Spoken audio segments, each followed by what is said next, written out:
Hello, cosmic beings. Welcome to Being Cosmic. My name is Devon, and I help people with their spiritual embodiment and live with intention. So, we are going to talk about communicating with the other side today. Um, Basically, I'm just going to give you a little bit of an overview on how to do so if you're interested in it, and dispel some of the misconceptions that are around it. So, okay. First and foremost, you are a free will being and you have the control and the power over your energy.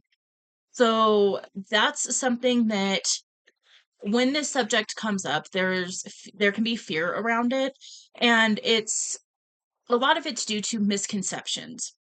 So if you are opening yourself up to communicate with the other side, and you start picking up on a weird energy or kind of like what we would term a bad energy, you can tap out of that, close it out, and remove that from your energy at any time.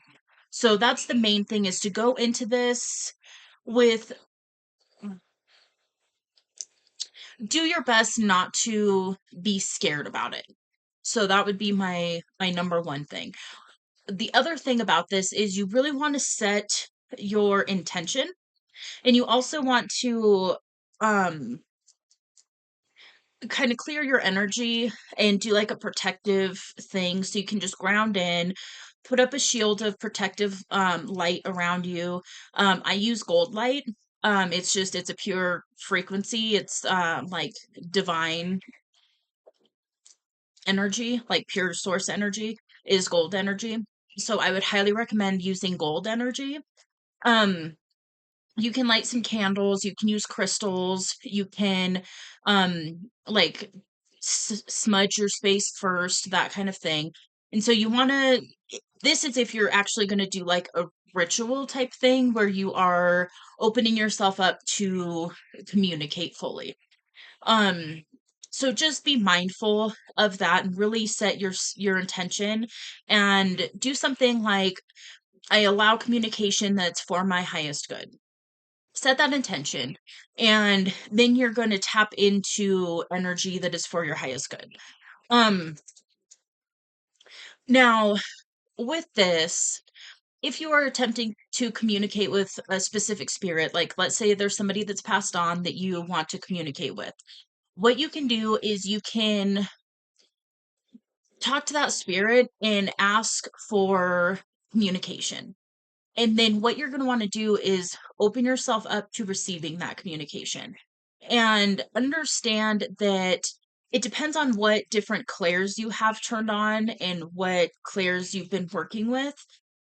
So if your goal is to see this spirit and you haven't really been using your clairvoyance, that there's going to be a level of resistance there. Same thing, like if you want to hear this spirit but you haven't really been working on your clairaudience, it's going to be a little trickier. And spirits can communicate with you in many, many other ways.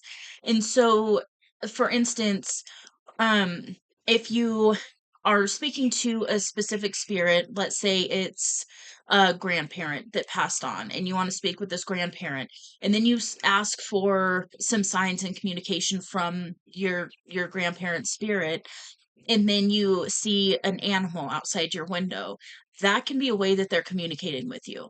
Um, it's a lot easier for the spirit realm to communicate with us through things like animals, symbols, numbers, and then also different songs. That's another one.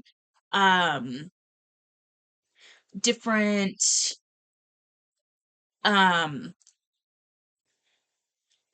for instance, if you're asking to speak with this specific person, spirit, and you see a bird, and then you're out at the grocery store and then somebody's wearing a shirt with the bird on it, that's a way that this spirit is opening up and communicating with you.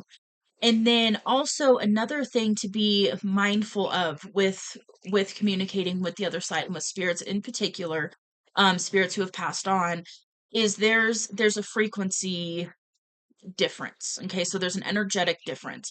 So when we're in the physical realm, we are vibrating at a certain frequency, and spirits are vibrating at a different frequency. And so if you're really in that grief energy and you're really in that sad energy, it's going to be a lot more challenging to communicate with that spirit, especially if they've been passed on for some time, because the frequency difference is greater. And so this is something else to be aware of. So if you're like frustrated and you're like, just give me a sign, um it's going to be a little bit harder for you to hear or see or feel, or whatever clair you're tapping into. And that's where the animals is a big one. Feathers, those kinds of things, those kinds of symbols. um And then you can also do something like, let's say you are communicating and you find a feather. Then you can ask, is this you?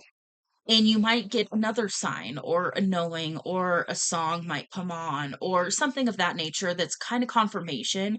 And then you'll start to build a relationship with this spirit. And then every time you see a feather, you know that that's that spirit communicating with you.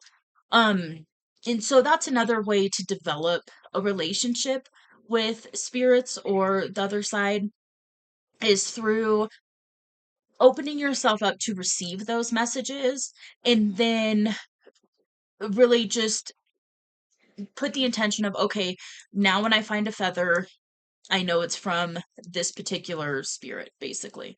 Um,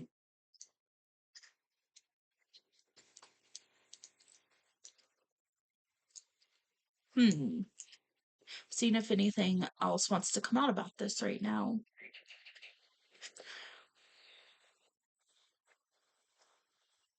Another thing to be mindful of is if you're attempting to get signs and synchronicities, and then you are very much, you're on your phone a lot, you're watching, a lot of content, and you're really in that busy energy, it's it's harder for you to receive the communication as well. So that's another thing to just be mindful of, is to open yourself up and give yourself space and time to tap in and to listen and to pay attention.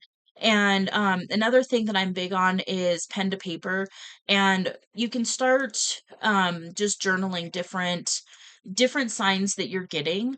And this is also a way to speak to the universe in general and have, the divine speak to you, is by building a relationship with these signs and synchronicities. And so every time you see 444, if you research it and then it says something like your angels are with you, then for you, that's now your personal relationship with that number. And so when you see 444, it's confirmation that, okay, my angels are around, that kind of thing.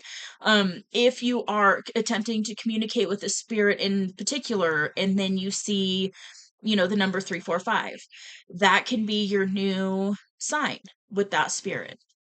It's just confirmation that that spirit's there with you. And then you can tap into your clairs and start to get deeper communication. So this is just more of a general starting to tap in and starting to speak with the other side and the universe in general, with signs and synchronicities and that kind of thing.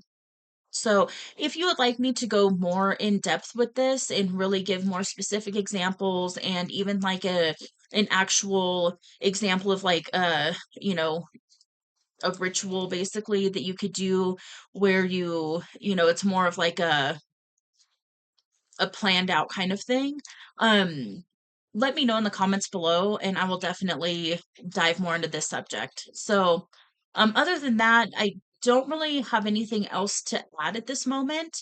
Um, so yeah, just let me know in the comments below. Um, and with that, if you like this video, go ahead and hit that like button. If you would like to see more messages from me, you can hit that subscribe button. It doesn't cost anything, it is free.